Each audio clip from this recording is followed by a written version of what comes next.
আওয়ামী লীগকে ক্ষমতার বাইরে রাখা, দেশকে স্থিতিশীল রাখা কিন্তু খুব কঠিন কাজ, কারণ একটি মিলিটেন্ট সংগঠন। এটা ডক্টর ইউনূসের এটা জবাব দিতে হবে যে উনি যে আইসা এদেরকে শত্রু বানায় দিল।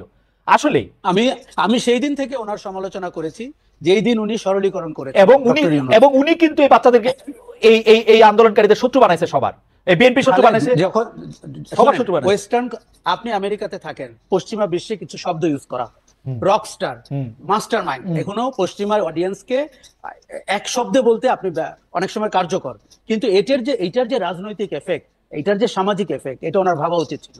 মাস্টারমাইন্ড ওনার বলা উচিত ছিল না, ছাত্ররা তার নিয়োগকর্তা। এখন এটি বলে আপনি জানেন না, আমরা যদি ভবিষ্যৎ দ্রষ্টা হই, ভবিষ্যতে যে উনি কত বেকায়দায় পড়তে যাচ্ছেন। এবং মানে আমি মনে করি এই সরলীকরণ আওয়ামী লীগ যেরকম একভাবে করছে, অন্তর্বর্তী সরকার প্রধান এবং তার উপদেষ্টারা আরেকভাবে করছে, এবং এখানে সবাই ঘোলা পানিতে মাছ শিকার করতে চাচ্ছে। দূর থেকে সেই জনগণ তাকিয়ে দেখছে যে ভাই, আমার যে ছেলে মারা গেল, আমার যে 30,000 আহত হলো, কেউ পা হারালো, কেউ চোখ হারালো, আমরা এই নাটক দেখার জন্য, সার্কাস দেখার জন্য। অনেক ধন্যবাদ আশরাফ ভাই। আমরা একটু রিপন ভাইয়ের কাছে যাই। রিপন ভাই, অনেকগুলি প্রশ্ন জমা হয়েছে। একটা প্রশ্ন হচ্ছে যে আওয়ামী লীগের কায়দায় বা আওয়ামী লীগের গড়ে তোলা এই 16-17 বছরের ছাঁচেই বিএনপি নিজেকে দেখতে চায় কিনা, বিএনপি নিজেকে দেখতে চায় কিনা এরকম একটা অবস্থায়। বিশেষ করে আজকের একটি ঘটনা আপনাকে আমি স্মরণ করে দিতে চাই, সেটা হচ্ছে যে আমাদের সবার প্রিয় ইশরাক হোসেনকে মেয়র পদে নির্বাচিত করা হয়েছে, বা আদালত বলেছে যে উনি মেয়র হতে পারেন এবং তিনি হয়তো মেয়র হয়েও যাবেন, হয়ে গেছেন হয়তক্ষণে। মানে সেই ব্যাপারটা কি আসলে আপনারা খুব ভালো একটা নজির স্থাপন করলেন? সেই হিসাবে আগামীকাল যদি আমরা দেখি যে 2018 সালে বিএনপি 300 জন নির্বাচনে অংশগ্রহণ করেছিল, সেটি একটি রাতের ভোটে নির্বাচন হয়েছিল, যারা যারা এখানে সেকেন্ড হয়েছে, থার্ড হয়েছে, তারাই আসলে এমপি হবে, কয়ে বিএনপি আসলে 300 জন এমপিও পেয়ে গেল, 290 জন, এবং ক্ষমতায় বসে গেল। এরকমটাও আসলে হইতে পারবে কিনা, আপনারা ওরকমই চান কিনা? এবং আপনারা যখন নির্বাচনের কথা বলেন, তখন আপনাদের একটাই চাওয়া থাকে কিনা কোনো মতে গণভবনে তো আর এখন আপনারা থাকবেন না, গণভবন কিরকম জানি হয়ে গেছে, অন্য মানে প্রধানমন্ত্রী ভবনে গিয়ে আপনি বসবেন, তখন আপনি দেশে আসবেন এবং তখন আপনি অন্য কথাগুলি বিবেচনা করবেন।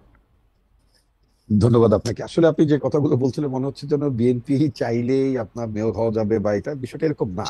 ইশরাক, আমি আজকে পত্রিকা নিউজটা যেটা দেখলাম, সেটা হচ্ছে ইশরাক তার নির্বাচনের আপনার ব্যর্থ হয়েছে এই মর্মে তিনি আদালতে করেছিলেন, মামলা করেছিলেন। তো সেই মামলারই আপনার একটা মানে আউটকাম হলো আপনার আজকের এই মানে কোর্টের রায়।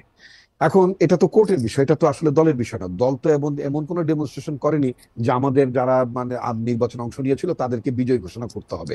এটা তো ইলেকশন কমিশন বিজয়ী ঘোষণা করেনি, it is the court.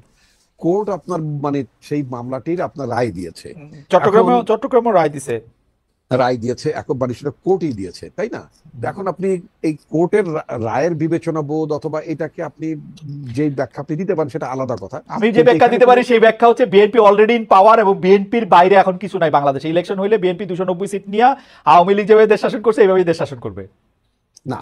BNP election হলে বিএনপি পাওয়ারে যদি আল্লাহর হুকুম থাকে, আমি সবসময় একজন বিশ্বাসী মুসলমান হিসেবে আমি মনে করি যে আল্লাহর হুকুম যদি থাকে, তাই না, মানে মানে রাজ্য ক্ষমতা এগুলো সবই তো আল্লাহর হুকুমের বাইরে কিছু হয় না, এটা আমি গভীরভাবে বিশ্বাস করি। কিন্তু আল্লাহর হুকুম যদি থাকে, আল্লাহ যদি চান, নিশ্চয়ই আপনার জনগণ ভোট দিলে বিএনপি নির্বাচিত হবে, ক্ষমতায় মানে রাষ্ট্র পরিচালনা করবে।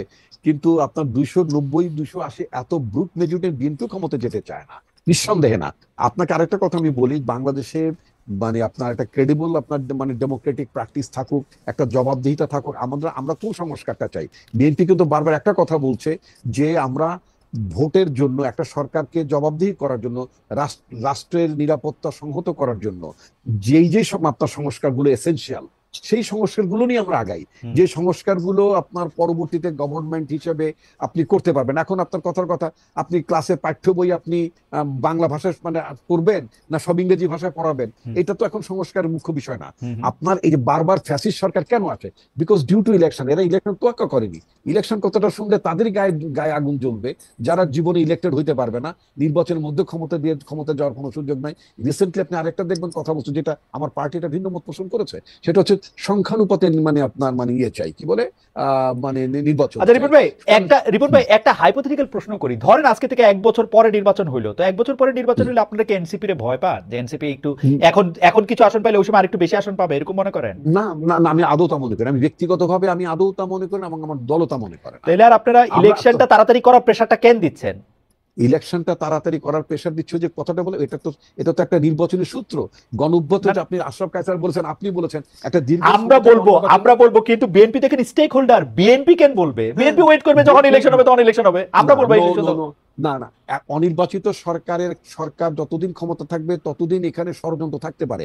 এই যে গত 3-4 দিন বাংলাদেশের যে গুজবের ফ্যাক্টরিতে পরিণত হয়েছিল, এই জরুরি অবস্থা রিপন ভাই আপনি আমার থেকে অনেক ভালো জানেন, আপনি গুজবের ফ্যাক্টরির কথা বলতেছেন। আমরা কি দেখতেছি? আমরা দেখতেছি শাহাদাত সাহেব চট্টগ্রামে মেয়র হয়েছে, ইশাক সাহেব ঢাকায় মেয়র হয়েছে, অ্যাটর্নি জেনারেল আপনাদের লোক, আইন আদালতে গিয়ে তারেক সাহেবের সব মামলা তুলে নেওয়া হয়েছে বা খালাস হয়ে গেছে, বেগম জিয়ার মামলা পরের দিন খালাস হয়ে গেছে।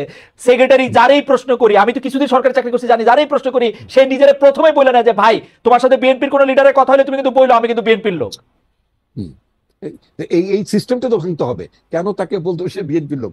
আমি তো বারবার, আমি যখন আমি তো রাজনীতি করি, আমি যখন আমার এলাকায় যাই, I met my SP DC আপনার তাদেরকে মিট করছি। আমি একটা কথা বলতাম যে প্রজাতন্ত্রের কর্মকর্তা হিসেবে আপনি কখনই বিএনপির লোক আপনার পরিচয় দেওয়া দরকার নেই। যেমন আপনি আওয়ামী লীগের লোক পরিচয় যদি দিয়ে থাকেন, সেটাকে যেমন আমরা মানে অন্যায্য মনে করছি, সমালোচনা করছি, একইভাবে আপনি কখনো বিএনপির লোক হিসেবে পরিচয় দেবেন, সেটাকেও কিন্তু আমরা সমালোচনা করব, নিন্দা করব, এবং আমরা এটাকে মোটেই প্রশ্রয় দেব না। আমরা একটু আওয়ামী লীগকে নিয়ে কেন জুলাইয়ের মিত্রদের মধ্যে এটা হলো, এটা একটু প্রথম কথা আমি বলি যে জুলাইয়ের মিত্রদের মধ্যে এখন ভোটের অঙ্ক কাজ করছে, তারা রাজনৈতিক গেইন পাওয়ার চেষ্টা করছেন।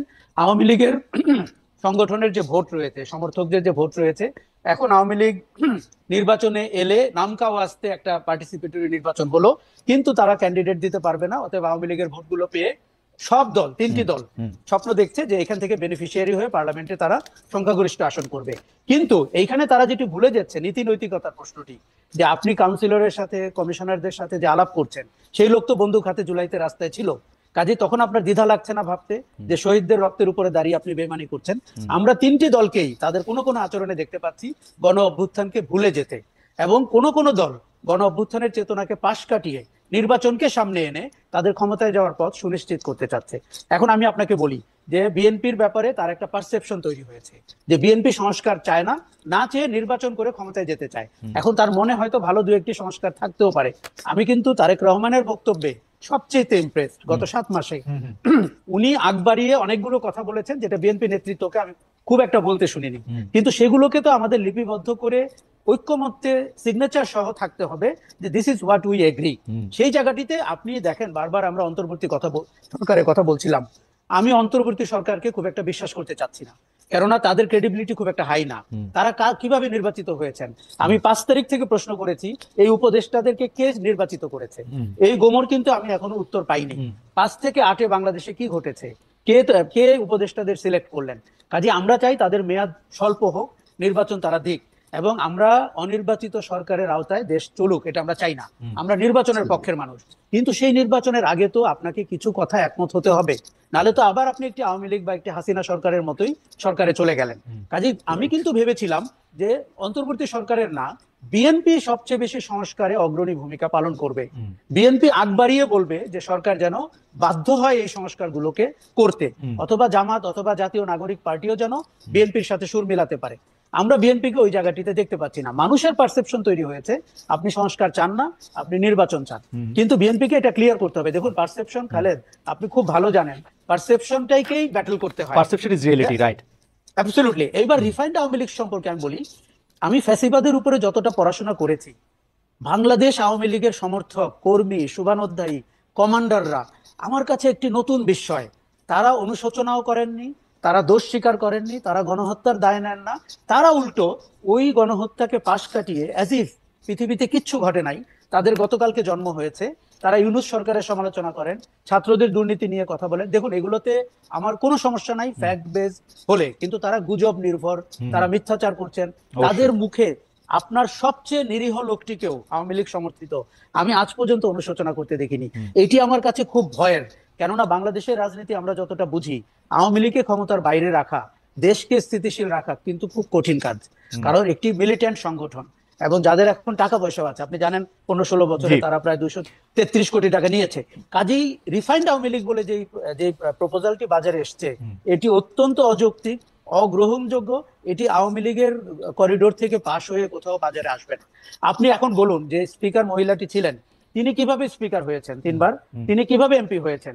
যেই সাবির হোসেন চৌধুরীর কথা হচ্ছে, অথবা সোহেল তাজ, অথবা ঢাকার যে ভোটহীন মেয়র যিনি নির্বাচন ছাড়া মেয়র হয়েছেন, এরা কি করে ভালো আওয়ামী লীগার হয়ে গেল আপনার কাছে? না, কাজে তারপরে আমি এখন পর্যন্ত একজন আওয়ামী লীগের সমর্থককেও প্রকাশ্যে বলতে দেখি নাই যে এই কাজগুলি ভুল হয়েছে। তারা শুধু বলেন যে ইউনূস সরকার ব্যর্থ। হ্যাঁ, আমাদেরই এখন আবার ফিরে আসতে হবে, কারণ তারা দেশ চালাতে পারতেছে না, তারা 150টা কারণ আছে। দেখুন, আমি খালেদ গণ অভ্যুত্থানকে বাংলা মানে অত্যন্ত পিওর ফর্মের জনগণের অভ্যুত্থান বলে বলতে পছন্দ করি।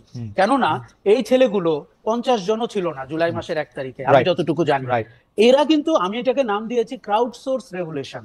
তারা বিভিন্ন জায়গা থেকে হ্যাভারসেক নিয়ে ক্যাম্পাস থেকে এসে হাসিনার বিদায় ঘটিয়ে আবার কেউ কেউ ক্যাম্পাসেই ফেরত গেছে। রাজনৈতিক দলগুলোর কোনো কাঠামোর ভেতরে বাংলাদেশের মানুষ রাস্তায় নামে নাই। পরপর 3টি খারাপ নির্বাচন হওয়ার পরেও, এত মানুষ গুম খুন হওয়ার পরেও, এত অত্যাচার হওয়ার পরেও, তার মানে হচ্ছে জনগণের হাতে শেখ হাসিনার বিদায় হয়েছে, জনগণের হাতে, ছাত্র জনতার হাতে আওয়ামী লীগ শাসনের পতন হয়েছে। এইরকম ন্যাক্কারজনক, এরকম লজ্জার পতন এই আওয়ামী লীগের একটি লোকও এখনো স্বীকার করছে না, গণহত্যার দায় নিচ্ছে না। উল্টো আপনার প্রতিদিন তারা মিথ্যাচার করছে। তারা অভ্যুত্থানের স্বপ্ন দেখে রাতে ঘুমাতে যায়। এবং আমি বাংলাদেশের চলচ্চিত্র অঙ্গন, শিল্পী, সাহিত্যিক, সাংবাদিক, কিছু পলাতক সম্পাদক, তাদের সামাজিক মাধ্যমের স্ট্যাটাস দেখলে মনে হয় যে এইটা হচ্ছে তাদের একটা কর্ম, যে তারা ইউনূস সরকারকে, আপনি খেয়াল করে দেখবেন, তারা বিএনপির কোনো সমালোচনা করে না। উল্টো বিএনপি বিষয়ক মন্ত্রী যে লোকটা ছিল, সে কিন্তু ঘটনার 3 দিন পর 5 দিন পর থেকে তারেক রহমানকে জনাব, মাননীয় ইত্যাদি বলছেন। মতলবটা কিন্তু ভয়ঙ্কর। এবং যে অপতথ্যমন্ত্রী ছিল, সে কিন্তু এখন আমাদেরকে কি সব একাডেমিক তথ্য ভিত্তিক কথা বলার চেষ্টা করছেন। এই আওয়ামী লীগকে বিশ্বাস করা কঠিন, এবং এই আওয়ামী লীগকে কোনোভাবে রাজনৈতিক স্পেস, আমার মনে যে আমরা আমরা আমরা আমরা আওয়ামী লীগকে আসলে বেশি স্পেস এমনি দিয়ে ফেলতেছি কিনা এই আলোচনার মধ্যে রাখা। কারণ জনগণের মধ্যে আমি এইটা একদম জনগণের হাতে পতনটারে আমি একদম মনে করি যে সঠিক 3টা শব্দ। কিন্তু আশা ভাই, আপনি 1 মিনিট আর একটু বলবেন কিনা, যেটা জনগণের হাতে পতন আপনি বলতেছেন, এই কথার জন্য আপনি আজকে ট্রল হতে পারেন। কারণ আমরা দেখতে পাইতেছি শেখ হাসিনার পতন ঘটায় 1 2 3 4 5 10 জন, 12 জন, 15 জন ছাত্র যারা বিশেষ পরীক্ষা দেওয়ার জন্য, ওইখানে কোটা থাকবে কি থাকবে না ওইটা দেওয়ার জন্য যারা আন্দোলন করতে গেছিল, তারপরে তাদের প্রেশার, অন্য অনেক কিছুতে তারা আসলে স্বীকার করে নাই এবং তারা ওখানে দাঁড়িয়েছিল, প্রাণ দেওয়ার জন্য প্রস্তুত ছিল। সেই 12 জনই আসলে শেখ হাসিনাকে সরাইছে, এবং সেই জন্য তারা 135টা গাড়ি দিয়ে চলবে, সেই জন্য আজকে তারা যাকে ইচ্ছা যা খুশি তাই বলবে। মানে এইটারে আপনি আসলে কি হয় দেখেন, 24 আর 71 মিলায় একটা কাহিনী করবে, যেটা ইচ্ছা সেটা তারা করতে থাকবে। এটা কেমন কথা? দেখুন, 71কে আমি দূরে রাখতে চাই, এবং যারা 71কে 24-এর কাছে টেনে আনেন, দেখুন কিছু মিল তো আছে। আমরা মুক্তির কথা বলতে চেয়েছি, ফ্রিডম অফ স্পিচ চেয়েছি, সেগুলো কিন্তু তাত্ত্বিক কথা। কিন্তু ফ্যাক্ট হিসাবে 1971 মুক্তিযুদ্ধ, এগুলোকে যত দূরে রাখা যাবে 24-এর গর্ব তত ইউনিক হবে।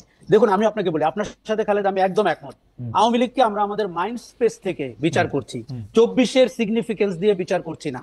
যারা রিফাইন্ড আওয়ামী লীগ ভাবছে, তারা সেই 76 বছর বয়সী শেখ মুজিবুর রহমানের আওয়ামী লীগকে বিবেচনা করছে। আমাদের মাথা থেকে আওয়ামী লীগের ভূত তাড়াতে হবে, এবং আমাদের মাথা থেকে এটি যতদিন না সরাবে, খালেদ আপনি জানেন আমরা প্রত্যেকেই কিন্তু ফ্যাসিজমের শিকার।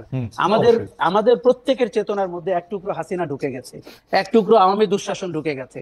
আমাদের কারো কারো আচরণে, ইভেন 5ই অগস্টের পরে আমি আওয়ামী লীগের আচরণ দেখতে পাই। কেননা তারা আমাদের কোনো নতুন জেনারেশন ভাবতে শুরু করেছিল, দল তো একটাই, শাসন তো একটাই, এবং বিকল্প নাই, এবং কোনো বিকল্প নাই। দেখুন, আপনি জানেন আমি পুনর্বাসন কেন্দ্রের কথা বলেছি। আওয়ামী লীগ সমর্থকদের পুনর্বাসন কেন্দ্রে নিতে হবে এই ফ্যাসিজম থেকে বের করতে হলে। কাজেই আমি মনে করি যে আমাদের সময়ের দিকে তাকিয়ে, ঘটনার দিকে তাকিয়ে আওয়ামী লীগকে দেখতে হবে। এবার বলি, এই যে সরলীকরণ করা, যে 10 জন ছেলে 12 জন ছেলে শেখ হাসিনার পতন ঘটিয়েছে, এটি আওয়ামী লীগের জন্য সবচাইতে বড় প্রায়শ্চিত্ত। কেন? আমি দেখেছি লক্ষ লক্ষ মানুষ, আমি রাস্তায় ছিলাম, লক্ষ লক্ষ মানুষ নেমেছে, তাদের লক্ষ লক্ষ কারণ আছে। কেউ গুম খুনে স্বজন হারিয়েছে, কেউ শেয়ার মার্কেটে টাকা হারিয়েছে, কেউ ভোট দিতে পারেনি, কেউ আওয়ামী দুঃশাসনের শিকার হয়েছে। এবং এগুলোকে যখন আপনি বিবেচনায় না নিবেন, আপনার মাথায় ঢুকে থাকবে এক কোটা। আমি 17ই জুলাই বলেছিলাম, এটি চাকরি পাওয়ার আন্দোলন না, এটি মানুষের যে মনের যে ক্ষোভ, যে রাগ, যে অভিমান, যে ঘৃণা, এটি তার আন্দোলন। না, অ্যাবসলিউটলি। কিন্তু ডক্টর ইউনূস ক্লিন্টন ফাউন্ডেশনে গিয়ে আমি জাতিসংঘে বলছিলাম ভুলে, এ হচ্ছে মাস্টার মাইন্ড, এটা আমরা একটা মেটিকুলাস ডিজাইনের মধ্যে থেকে ওরা পেছন দিতে করছে বলে টেলে। ওরা কিন্তু প্রথমে এরকম ছিল না। এটা ডক্টর ইউনূসের এটা জবাব দিতে হবে যে উনি যে আইসা এদেরকে শত্রু বানায় দিল।